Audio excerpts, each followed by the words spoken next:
para kay Jello. Sobrang husay din ni Jello. Alam mo, isa sa pinakamahirap gawin ay simula ng awit. Yung intro. Kasi ikaw magbibigay ng pacing, ikaw magbibigay ng emosyon. And nakuha agad ni Jello yun sa intro niya. Kumbaga, dinala niya agad kami na dun sa feeling na, bata siya. Bata siya na sinasabi niya na, eto yung pangarap ko, gusto kong umawit. Binigyan niya, nag-goosebumps agad ako. Unang word na sinabi niya, nag-goosebumps agad ako. Kasi alam ko na kung ano yung ibibigay sa akin or ihatid sa amin ng mga bata. Lalo na si Jello. So, ayun yung naging impression ko. Napawaw talaga. Oh, Jello. Oh. Siguro, kung ano pa man yun, hindi sa boses yun sa technique. Merong point kasi na ilagi ko sinasabi sa kanila, kapag nasa stage na sila, dapat hindi sila nag-hesitate. Pero merong point sa performance na parang kumanta siya pero hindi niya part tapos binaba niya yung mic niya. So, siguro yun lang yung medyo nawala siya dun sa pinaka-timing ng awit.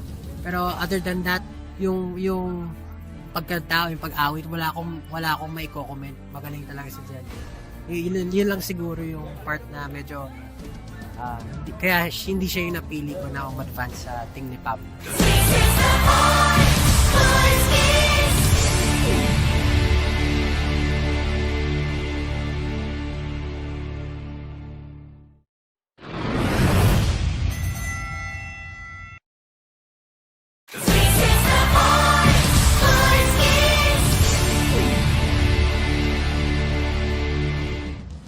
Kay John Bert, oh my God, this is such a sweet kid.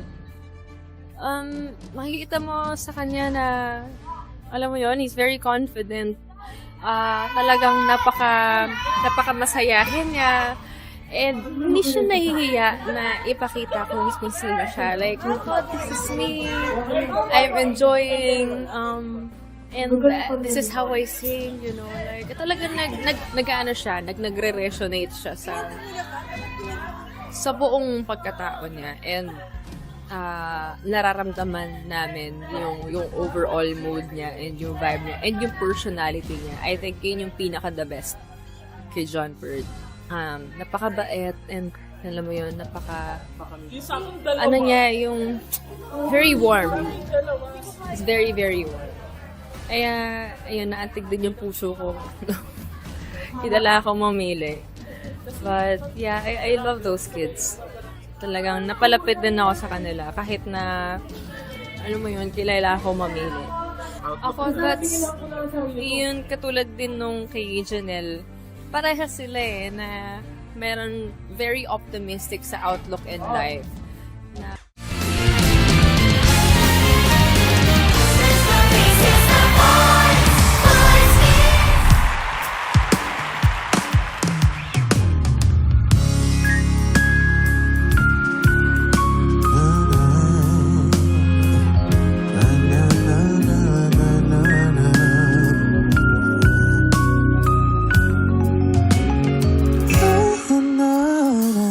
siguro nga'y wala nang natira sa mga sinulat mo na para sa akin.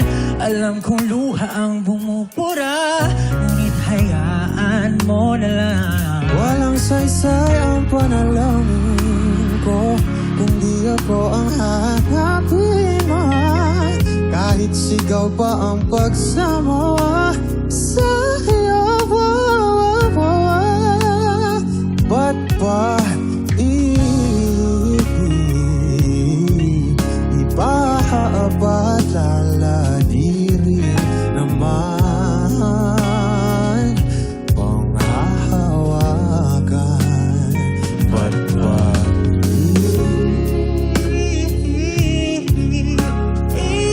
ipipilit kong di naman tayo para sa isa't isa? Di ba sinta tayo? Dalawa lang noon para sa isa't isa? Ba't puso na ayaw sa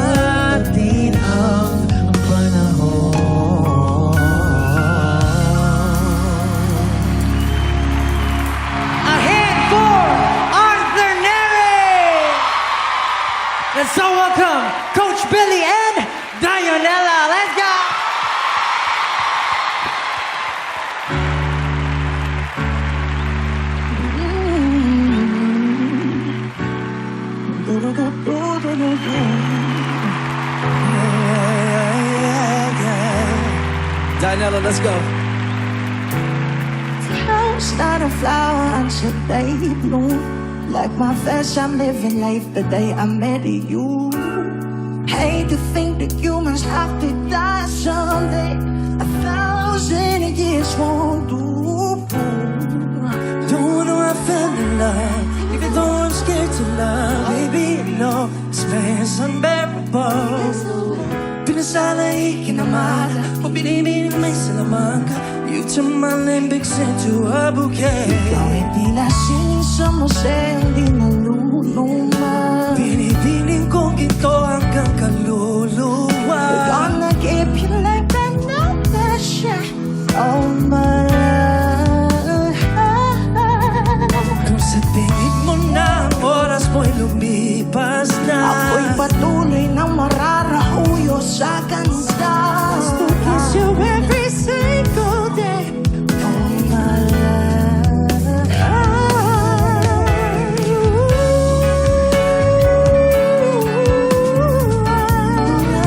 Ikaw ang sining ko, baby. No, no, no, no, no, no, no, no. Ikaw ay tila sining sa museong di naluluma. Binibining kong ito hanggang kaluluwa. Gonna keep you like that, no pressure. Oh my love. Sa tingin mo na ang oras mo'y lumipas na, Patuloy na mararahuyo sa ganda. I still kiss you every single day. Oh my love.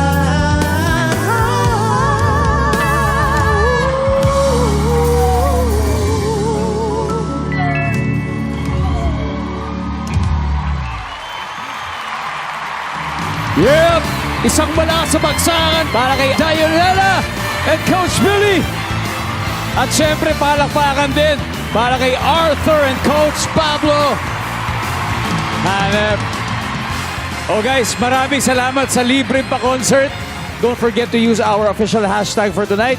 And you can also join our fun poll by scanning the QR code seen on your screens right now. Ayan. Kaya itutuloy na po natin ang sing-off round sa pagbabalik ng The Voice Kids!